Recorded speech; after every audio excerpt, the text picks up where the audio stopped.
Bagus di sini mak jalan. Banyak ikan di sini. Dilarang memancing. Oh berarti mak jalan boleh.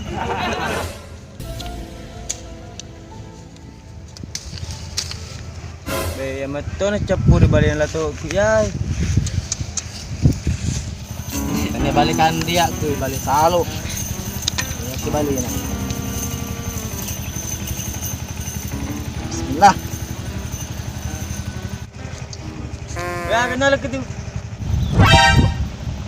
Ini tengah mak jalan. Tiga mesti baca.